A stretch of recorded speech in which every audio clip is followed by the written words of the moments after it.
Hello दोस्तों, स्वागत है धार्मिक कथा 23 में फिर एक नई कहानी के साथ आया हूँ। वीडियो को लास्ट तक देखें और सुने। दोस्तों, आप तो जानते ही होंगे कि कलयुग के बाद कौन सा युग आएगा। उस युग का नाम है सतयुग। ज्योतिष और पौराणिक ग्रंथों में युगों के वर्णन अलग अलग हैं। ग्रंथों के अनुसार 4 युग होते हैं, जो हैं सतयुग, त्रेतायुग, द्वापर और कलियुग। कहते हैं कि कलयुग में पाप अपने चरम पर होता है। वर्तमान में यही कलिकाल यानी कलयुग चल रहा है। कलयुग के बाद ऋषि मुनि फिर धरती पर अवतरित होंगे, लेकिन कलयुग की प्रधानता के सवाल पर शुरू से ही विचार किया जाना चाहिए। भगवद गीता का दावा है कि परिवर्तन सृष्टि का एक अंतर्निहित नियम है और वर्तमान युग सभी युगों के 22वें चक्र का प्रतिनिधित्व करता है।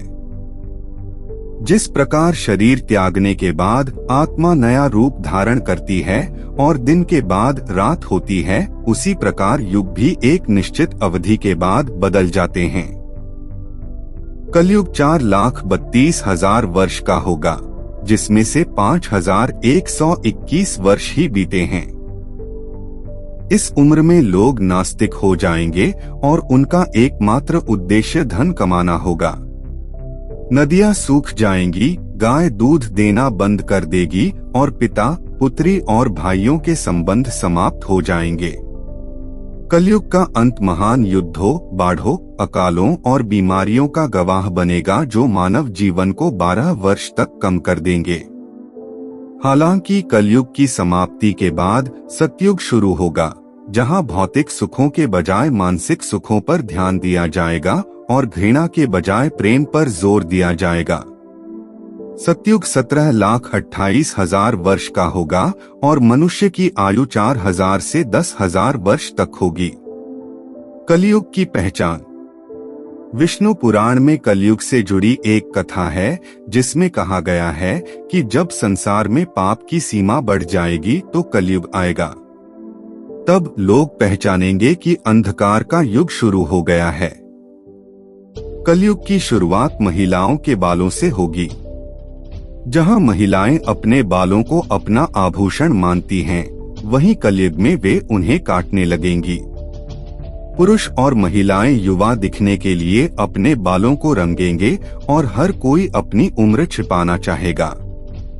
जब कोई पुत्र अपने पिता पर हाथ उठाता है तो इसका अर्थ है कि कलयुग शुरू हो गया है।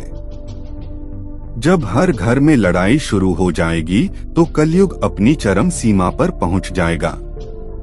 जब अंधकार का युग हम पर हावी होने लगेगा, तब भगवान विष्णु कल्कि का अवतार लेंगे और अंधकार के युग का अंत करेंगे।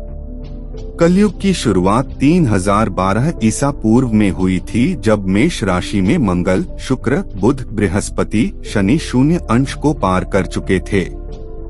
ब्रह्मा पुराण के अनुसार कलयुग का अंत आ जाएगा और मनुष्य की आयु शुरू हो जाएगी, जो 12 वर्ष तक चलेगी।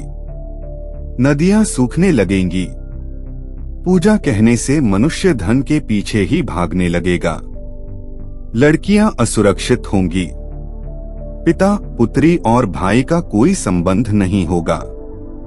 भाई अपने ही भाई के खून के प्यासे होंगे। जिनके पास पैसा है वही इस युग के अंत तक शासन करेंगे। इस युग के अंत में भगवान विष्णु कल्कि रूप धारण करेंगे और दुष्टों का विनाश करेंगे और एक बार फिर उनके लिए धर्म की स्थापना करेंगे। शिव पुराण में कलयुग का उल्लेख इस प्रकार है, जब कलयुग बढ़ेगा तब लोग गलत काम करने लगेंगे, दूसरों की निंदा करने लगेंगे और अपने धर्म को हड़पने की कोशिश करने लगेंगे। युग के अंत में मनुष्य नास्तिक बन जाएगा। लोगों को धोखा देना मनुष्य का पहला काम होगा। कलयुग की समाप्ति के बाद जो नया युग आएगा वह सतयुग के नाम से जाना जाएगा। सतयुग 17,28,000 वर्ष का होगा और इस युग में मनुष्य की आयु 4,000 वर्ष से 10,000 वर्ष तक होगी। मनुष्य भौतिक सुखों के बजाय मानसिक सुखों पर जोर देगा और प्रेम ही एकमात्र ऐसी चीज होगी जिसमें घृणा के लिए कोई स्थान नहीं होगा। मनुष्य का सर्वोच्च ज्ञान फिर से स्थापित हो जाएगा। सतयुग में लोग आध्यात्मिक और नैतिक मूल्यों पर केंद्रित एक सरल और संतुष्ट जीवन व्यतीत करेंगे। लालच और भौतिकवाद के लिए कोई जगह नहीं होगी और लोग प्रकृति के साथ सद्भाव से रहेंगे। रोग और कष्ट न्यूनतम होंगे और जीवन प्रत्याशा कलयुग की तुलना में बहुत अधिक होगी। हिंदू पौराणिक कथाओं के अनुसार सतयुग के बाद त्रेता युग, द्वापर युग और फिर कलयुग होगा। यह चक्र दुनिया के अंत तक जारी रहेगा और फिर सृष्टि का एक नया चक्र शुरू होगा। सतयुग में मनुष्य उच्च नैतिक मूल्यों के साथ सादा जीवन व्यतीत करेगा और आध्यात्मिकता से गहराई से जुड़ा रहेगा। लोगों में ईश्वर को देखने की शक्ति होगी और ध्यान और आध्यात्मिक अभ्यासों के माध्यम से ईश्वर के साथ संवाद करने में सक्षम होंगे। कोई हिंसा या संघर्ष नहीं होगा और हर कोई सद्भाव और शांति से रहेगा। दोस्तों, हर समय भगवान आपके साथ है। किसी रूप में आप विश्वास करके देखो।